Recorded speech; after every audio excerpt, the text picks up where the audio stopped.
Thirikari cia kaunti na thirikari nene nĩ ciĩranĩire gũthiĩ na mbere na kũhũra njeki rũhonge rwa ũrĩmi wa mahiũ na njĩra ya kũheana mbegũ cia AI cia kĩrĩu. Akĩaria kaunti-inĩ ya Kirinyaga, mwandĩki mũkaru ministry-inĩ ya ũrĩmi rũhonge-inĩ rwa mahiũ Jonathan Mweke augĩte atĩ mathiĩte na mbere na gũkinyanĩria ũrĩithia wa ng'ombe cia gĩkĩro kĩa igũrũ, kuona atĩ bũrũri wa Kenya wĩna ũhoti wa kũruta irio na makĩria.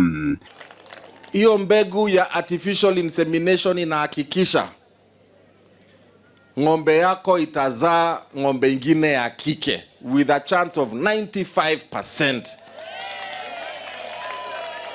Ndio wewe mkulima wa maziwa usipate hasara ya kupata ng'ombe ambayo sio ya kike, haiwezi zalisha maziwa.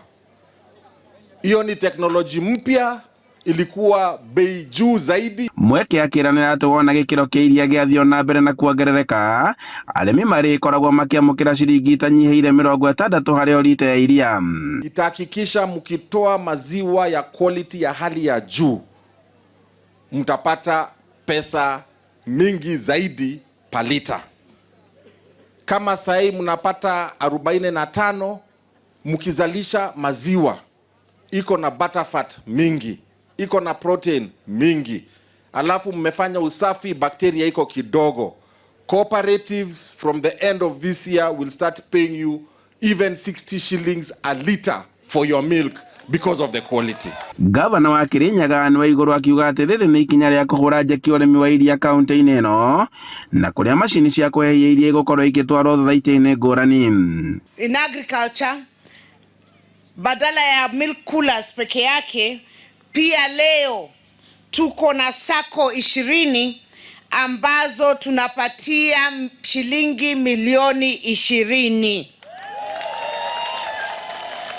Na hizo sako ni za farmers. Wamekuwa wakifanya kazi na wakaform SACCOs. Every SACCO leo itapata shilingi milioni 1 na zinakuwa na farmers wakulima 9,312 kwa hizo SACCO.